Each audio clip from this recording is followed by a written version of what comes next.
Ladies and gentlemen, family and friends, Oreo, Bo, I welcome you all here today to celebrate love through the union of our great friends, Scott and Sarah Jean. It is an honor I stand before you today with the privilege of marrying these two. It's actually a pretty funny story. So if you guys don't know, I work with Scott and Sarah Jean, and this conversation of me officiating this wedding actually started on our rooftop at work. We were having a few beers and probably a few too many, and someone screamed out, why doesn't Hakeem marry you guys? And the jokes went on, and there was talk of a taco bar, so I told them, yeah, of course I'd do it. It was really great. That night I went home and I woke up to a text message from Scott. And the text message read, would you actually do it? And I said to myself, like, is Scott still on that rooftop drinking? Like, is he crazy? Why would he want me to do it? And he's like, yeah, man, you're the closest thing to Kanye West that we could possibly get. And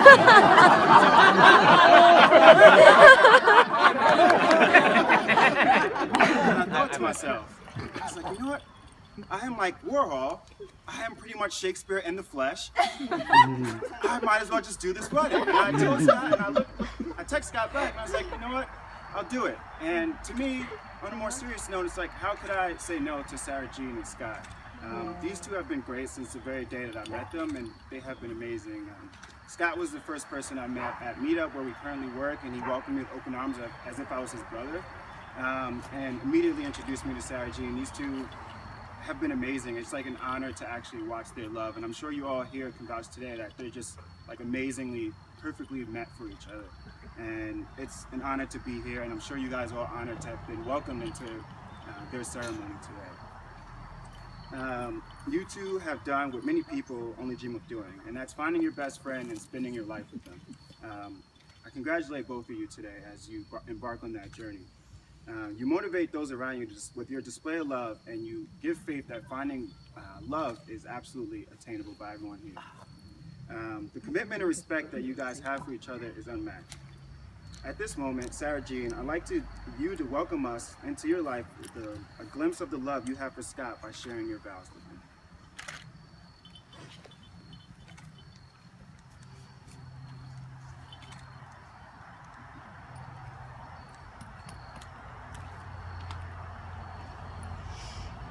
Hi, guys.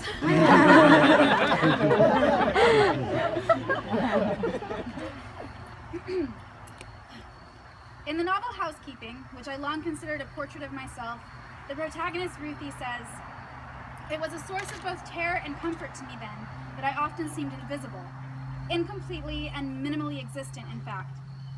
It seems to me that I made no impact on the world, and that in exchange, I was privileged to watch it unawares. For most of my life, attempting to observe without engaging, as Ruthie tries to do in that novel, has been my reality. Although ambivalent toward that style of living, I considered it less difficult than the alternative, and I honestly believed I'd prefer to always be alone.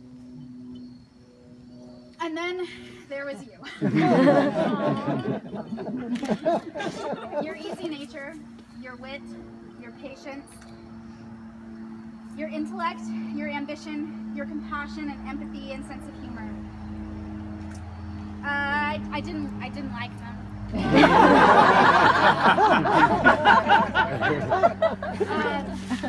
Because I liked them. Because they shook me. For me, coming to terms with the fact that another person is never truly knowable, will always possess an uncharted interior, meant believing it better to exist in solitude, like some pioneer lost in space. But then here's this person. A person who defied my expectations by being both level-headed and empathic, both passionate and patient, both masculine and sensitive, both a basketball captain and a tireless feminist. And really fucking funny. Here is a person who showed me the value in coming in from outer space, who showed me that it's okay to engage with the world, to be vulnerable, to love, to joke, to be disappointed and to disappoint. That the human condition, although always imperfect, is capable of being perfectly beautiful and absolutely worthwhile. So here I am before you all, No longer trying to live invisibly to make this person some promises. Scott, I promise to value you as my partner and as a member of our larger community. I promise to hear you, not only when your words lift me up, but also when they express sorrow, frustration, fear. I promise to continue learning about you, not staying content with knowing the man you are today, but maintaining curiosity about the person you are constantly becoming as long as you live. I promise to support you, see you, respect you, and consider you, both in times of celebration and times of tribulation. I promise to continue working at becoming a better partner and person myself, more present, more patient, more giving, more kind. I promise to remember that you are worth leaving solitude for. Like Billie Holiday sings, happy together, unhappy together, won't it be fine? I think you're really pretty wavy. And I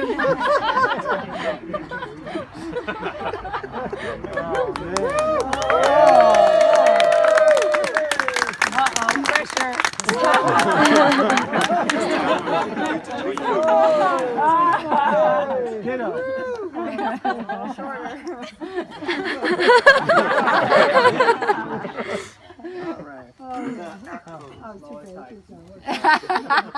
It took me many years to realize what it is that I actually look for in a partner. The number one answer is they must be a good companion. They also must be fun to just be around. They need to challenge me intellectually and morally. They need to put up with my nonsense, not easy. They have to get that we're on the same team. And most importantly, they need to have a cute dog.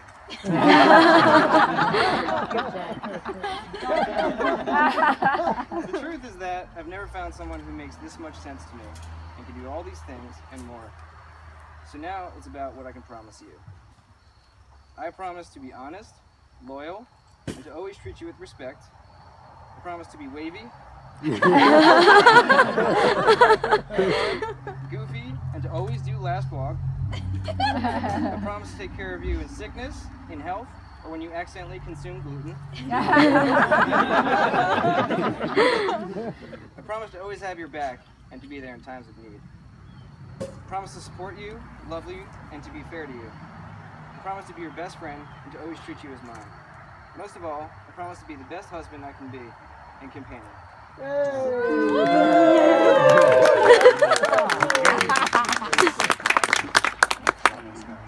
At this time, Diego, would you please present the ring? And Caitlin as well. Sarah Jean, will you please place the ring on Scott's finger?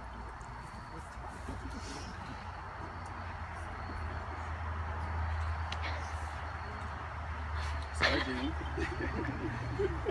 do you take Scott to be your lawfully wedded husband? I do. Scott, may you now place the ring on Sarah Jean's finger?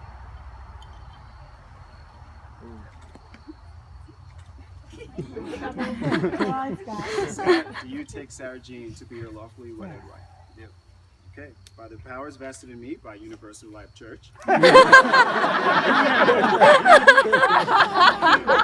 now pronounce you husband and wife. You may kiss your bride.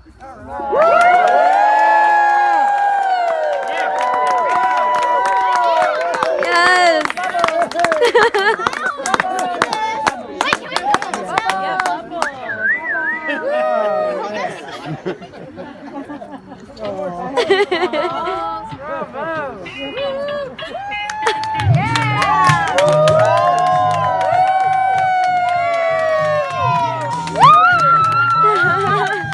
I need a drink!